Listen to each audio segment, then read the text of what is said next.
welcome back to the show. Quick before I start, I would like to ask if you want to help the reach of the podcast, go to whatever platform you listen to and drop a rating and review.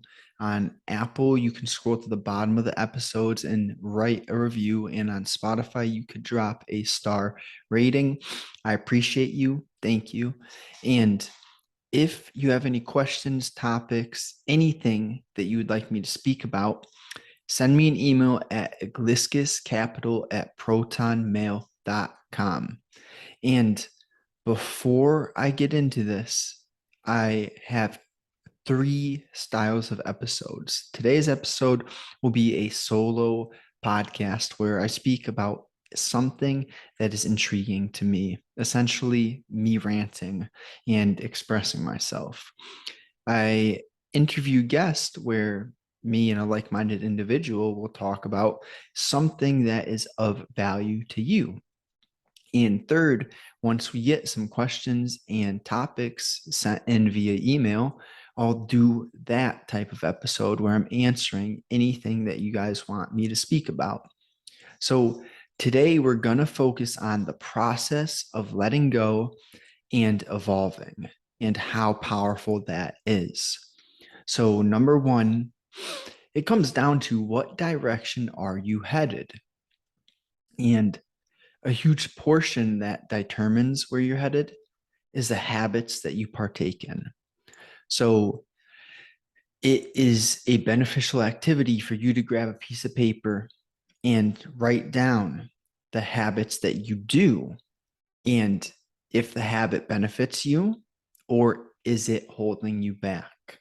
See, you know there's some foolish activities that you're doing that are holding you back. And once you get clear, real clear on what specifically those actions are costing you, it's much easier to drop them and replace them with habits that actually align with where you'd like to end up in life. So that kind of implies that you know or have some sort of idea of where you'd like to go. And let me mention quickly, the best way to figure out where you want to go is to identify who you don't want to be first and where you don't want to go. And then from there, you can get specific with what you want, who you want to become, how you want to feel, what you want to do, etc. But for me, I noticed my dad wasn't around much.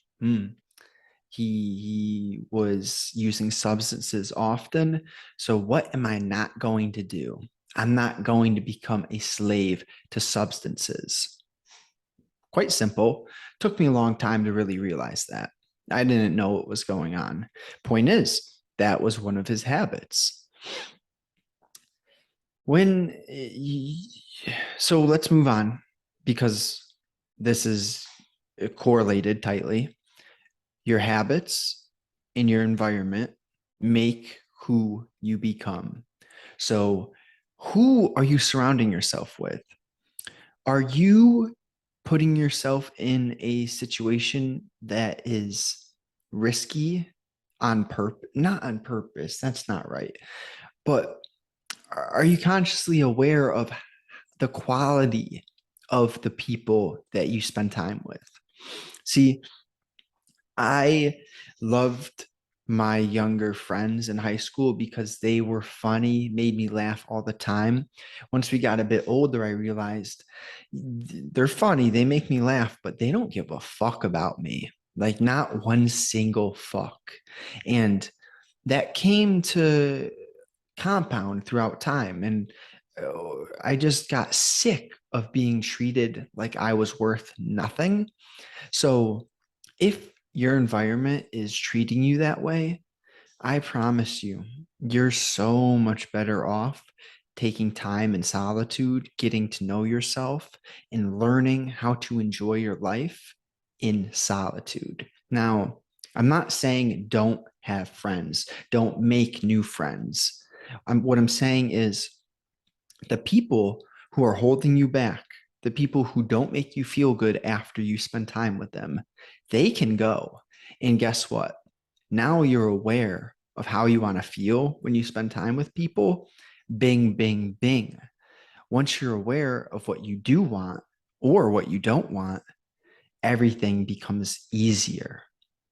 So now you can actually work to align yourself to meet the people whom you admire, to create yourself into a person that you can look into the mirror and be proud of.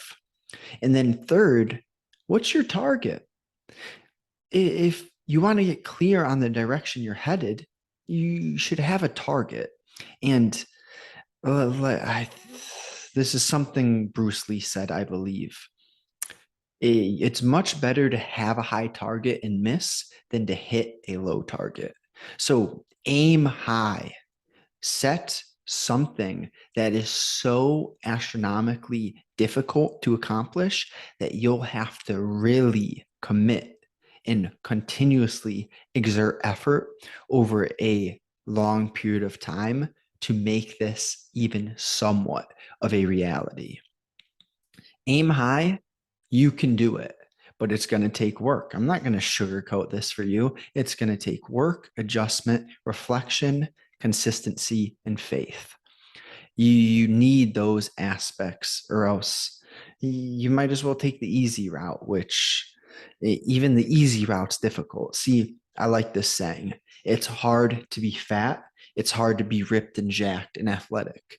So why not choose the better hard? Really? It's hard to be kind to people, but it's also hard to be rude to people. You know how you feel when you treat someone like shit. It comes back to you. You feel guilty. You regret that. So choose your hard, man. Choose. You got to make a choice. Okay. Number 2, are you holding grudges?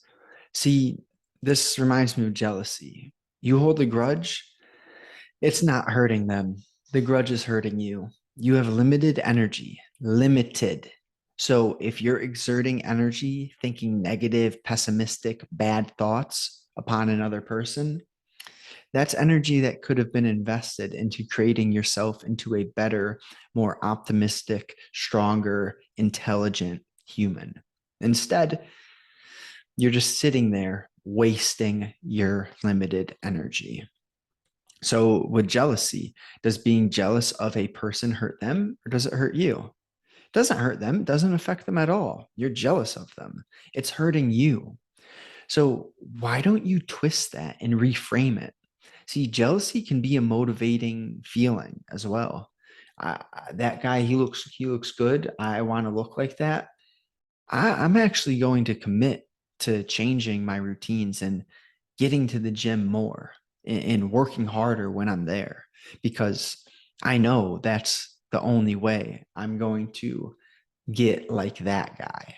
So this is similar, but the grudges are equivalent to wasting your potential. See, vibes, energy, frequencies, this stuff, it doesn't lie. You don't even know who you could become. Like, God only knows who you could become. But can you make a step today toward the best version of yourself? Yeah, damn right, you can. How are you going to do that? Well, that's up to you to decide. It all starts with small steps, and it all starts with reflecting, paying attention to the areas which can be improved, to accept the idea at all that you have areas that need work. Well, that is a step in the right direction. So this idea of potential, it's infinite. You don't have limits. The only limits you have are the ones that are self-imposed. So I'm also not going to act as if you get rich quick. You become someone amazing overnight. No, that's bullshit. You don't. But what can you do now? You can take action. You can combine faith, action, and consistency. So what's that look like for you? I don't know. Let's say right now that you're snacking all the time. you're not working out, you're not reading, you're not listening to podcasts, and you're not socializing with anyone who who you don't already know and have good connections with. You're basically becoming a shell of a human. You're living in this fucking comfort zone. Well, what can you do?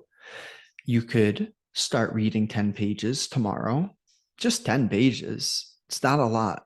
10 pages of a book. You could listen to a 20-minute podcast, take a few notes on your Apple Notes or whatever. Let's say you're snacking way too much. You can have one less snack. Like these small adjustments, you don't go 0 to 100, you go 0 to 5 and 5 to 10. So if you're in a terrible place right now, just start now, small step, small adjustment, and compound that. You do the small thing over a period of 3 to 7 days. Now double it. You read 10 pages for 7 days. Okay. Now read 15 pages for 7 more days. And slowly you increase your capacity to do good and to create and to become aligned with who you want to be. So it's all up to you. This stuff is not rocket science, but you have to commit to making the decisions that serve your future self. So, lastly, are you open to growth? If you can consider opposing views, to listen to another person who doesn't completely agree with you, that is an amazing sign. See, the know-it-all is the stupidest person there is. And for you to grow and evolve, you have to realize you don't know everything, that there's areas that you can get better at. And to be open to growth, it involves this humility, this idea that there are other people ahead of you who are smarter than you, who are better than you, that are willing to teach you. See, there are so many humans putting out golden information on a daily basis for free. So you have absolutely no excuse not to be open to growth. And I'm assuming if you're listening to this podcast, you're aiming to grow. And I'm proud of you for that. That's good. But I also want to highlight the qualities of a person who is not open to growth so that you can notice this when you come across them. And therefore, number one, allow them to recognize their closed mind, which is holding them back. Or number two, you realize, well, this person isn't aligned with where I'm heading. So I don't really need them in my life. And sometimes that happens. So another point is to listen to others authentically. Becoming a good listener, if you can listen to people well, they will tell you things about themselves that they didn't even know. They'll tell you so much, it's absolutely mind blowing. So, what's the qualities or what's being a good listener look like? You're not thinking of your response while they're speaking. You're simply full in on the experience. You're focusing your attention on how they're talking, the language they're using, the tone of their voice, the body language that they're showing, and you're simply not judging, you're observing. And it's hard. Something like this, you can't describe fully in words. If you're a good listener yourself, you'll understand what I'm speaking about.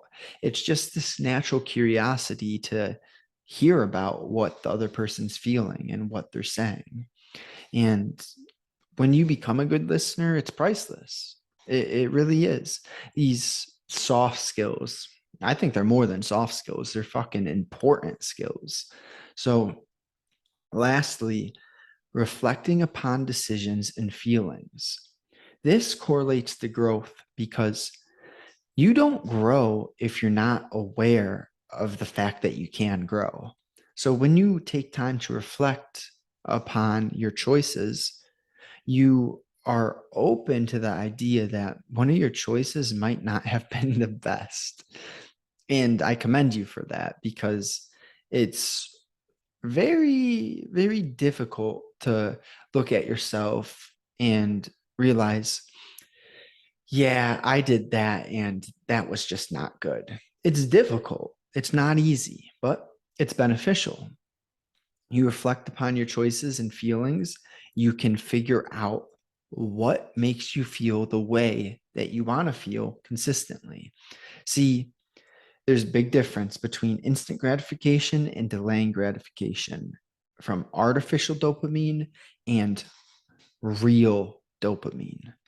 So when you pay attention to how an activity makes you feel 5 minutes after, an hour after, 24 hours after, and 48 hours after, if you're monitoring your feelings based upon a decision you've made, you're so much more likely to figure out if that aligns with how you'd like to feel. So, one of the instant gratification things, let's say porn. You know when you're doing it or like immediately after it feels good. But what happens like 2 minutes after you have that stock market startled me? Good Lord, I bet that startled you too. I might have to edit that out. Holy, startled. So, porn, 1 minute after feels good, 2 minutes after, whatever, probably feels good.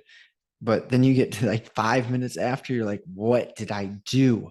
What did I do? Why did I do that? I shouldn't have done that.